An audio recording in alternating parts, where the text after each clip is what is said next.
I want to welcome you to Dream Chasers Radio with me, your host, Yaya Diamond. What's up, people? How you doing? It's a great day. It was a great day. Did you have a good day this morning? Did you wake up on the wrong side of the bed? Because if you did, you got to define your greatness, darling, because it is there. You need to go back in the bed, roll out on the other side. Because today is a great day. I'm not sure where you are, I'm not sure where you are in your day, but I know I'm so excited I can even talk. We're going to be right back because we have an amazing author on the show today, and you don't want to go anywhere. Let's define our greatness, huh?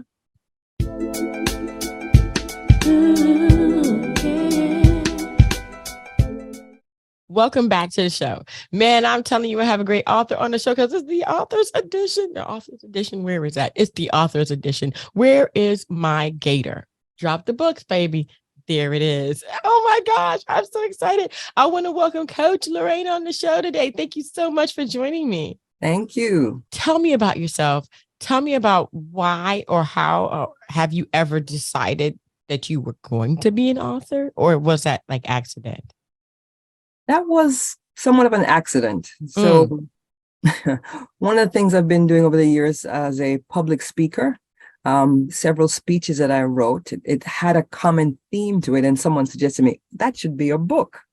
So that's what motivated me into putting my speeches together and making, with someone's assistance, of course, a literary assistance, I came up with Defining Your Greatness. I love that. Define your greatness. Yes. I'm probably not going to be a great talker or a speaker. I talk too fast. I get excited. I mean, do you get excited when you speak? I certainly do, but you're going to learn how to kind of tone it down. Listen, practice until you get it right. That's all it is. I've done so many different speeches and everybody's like, yeah. So I've learned how to tone it down, but not too by much. But I tell you one thing, tell me about your book. Because I mean, literally speaking, a lot of people need to define their greatness. I mean, they have these imposter syndrome things going. I think they're going way too big and way out of here. Right. So Defining Your Greatness is about, it's a book that provides simple tools how you can be your better self. So I do give life examples in the book and what I've used over the years to improve my life, because there's no such thing as perfection, but we're always aiming for that no matter what. So there's little tools, like I said, in there, how to speak better, how meditation can help you in calming your nerves and things of that nature. I need that. I'm wired. I need that. I need I need to breathe. I love it when I speak to people, though, like you. I mean, this is wonderful because you've taken what you're doing in real time and put it in a book that is for all time. Yes. And I absolutely love that. So, but let's go back to before you were an author. What were you doing? And then now, what can you see that led up to not just people telling you that there should be a book, but you have to really, truly define your own greatness and believe that it should be a book as well. Right. And you're so correct. And as it is detailed in the book, because I think about my history, how I got to where I am today, things that have fashioned me over the years. So my parents have always said to me, instilled in me to always do the right thing, always do the best thing, and you can always strive to be greater. And you should always try to put your best foot forward. There are things that I wanted to do. My parents wanted me to do something else. But my mother, for example, is a nurse. And, mothers always think their little girls are going to follow in their footsteps. But in the back of my mind, I like being a nurse. I like being of service, but nah, that wasn't going to work for me. So when I said to her what I wanted to do at the time was be emergency management person, working the EMT, because I was a tomboy of sorts. She didn't care for that either. So over the years, pretty much, this back and forth with family, I was able to finally fashion and form my own way. And essentially, I ended up joining the military. She wasn't happy with that either.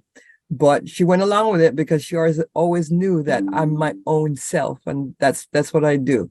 And eventually, as time goes by, I've always had my dream. And I've always believed that we should always stick to our dreams.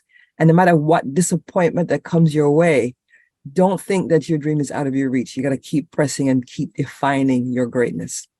I love that. And we have those children that do follow in our footsteps, but then we have the ones that kind of go, no, and they have a mind of their own.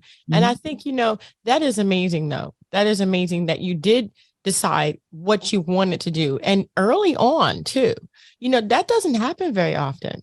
Sometimes you kind of Miranda in things, and you kind of marinate in the wrong things, and then you figure it out in your 30s and 40s.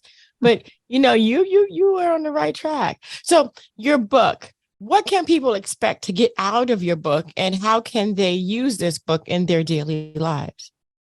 So there are, like I said, within the book, there are different tips. Meditation is always something that we should lean on, just like with going to church. It helps appeal to the spiritual side of us, looking inward and expressing ourselves in that way. Because quite often we are looking on the outside to develop ourselves, when you need to actually look within quite often and not try to compare yourself with others. In the book, I speak about examples of, like I said, perseverance. Just because you don't accomplish something today doesn't mean that you can't accomplish it tomorrow. Don't let your guards down, and don't let things get to you and think that it's the end all. The other things are, like I said, with public speaking. I do provide some public speaking tips, because you never know when you need to speak, and it might be at a wedding. It might be at the christening of your child. It might be at the job where you get called on to do something unexpectedly, and to better prepare yourself with that. Doesn't mean you'll be perfect, but you'll be in a better position to present than you would be if you didn't prepare. The other things that are in the book are, I have a copy of the book with me here too. All right. Greatness through positivity is one of the chapters. Is always be positive.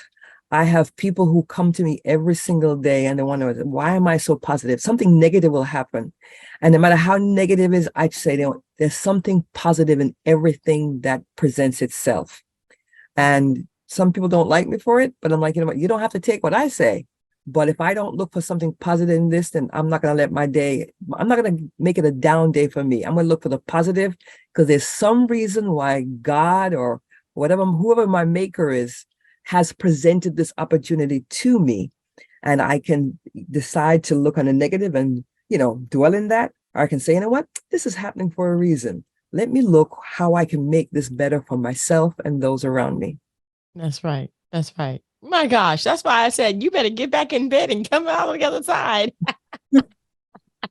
You got on the wrong side of the bed, then get in bed and get on the right side. I mean, literally speaking, this is another day to actually make it happen. And the one thing that you said that really, really, really hit me was, if it doesn't happen today, there is tomorrow if you do wake up.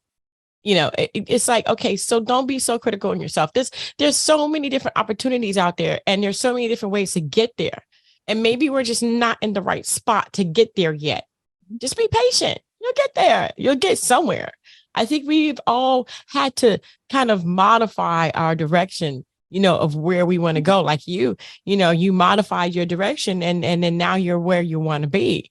But that doesn't mean that that's where you end up. Correct. Yep. And then, so good. Yeah, and these are things that it's not only for yourself, but us as, I'm sure you're a parent also, Yaya, as parents, to kind of instill these things in our kids and let them know that there is always greater and better out there. So don't think the circumstances that has presented itself is the end all. There's always more. Always, always. Yes, I am a parent twice. Yay. But I mean, even in our children, even in our grandchildren and those children after them, we should be leaving something like what you are doing today. What kind of advice do you give to people who may want to write a book, but maybe they're not, I don't know, self-sufficient, or they might be disabled, or they just might not believe in themselves? The thing is, they have to find it within themselves to, at a minimum, to begin to write. If they're not even writing for the audience out there, but write for themselves, begin journaling every single day, writing things down. know that in many cases, you don't have to even actually write the book yourself. I wrote my book, but you have ghostwriters who are willing to do the writing for you. You can actually speak your book and still have it, find a way to get it onto paper. So there's many ways to make this a reality. So start by finding a way to voice whatever it is on your mind that you want to share, journal it, document it in some way, and somehow get the courage to share it with at least one other person.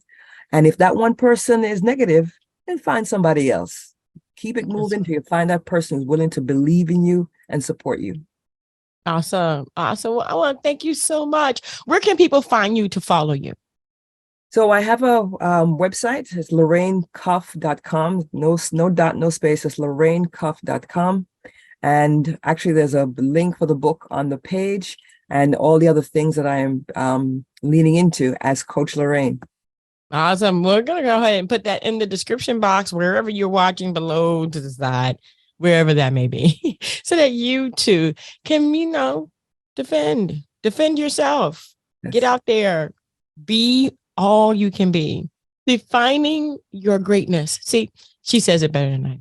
It is what it is. Guys, define your greatness, get out there and just, have your 30 seconds of craziness, freak out later, but just do it. Okay. Just do it.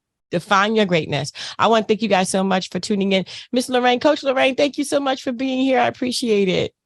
Thank you for having me.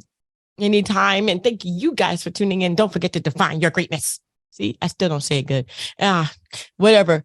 Bye.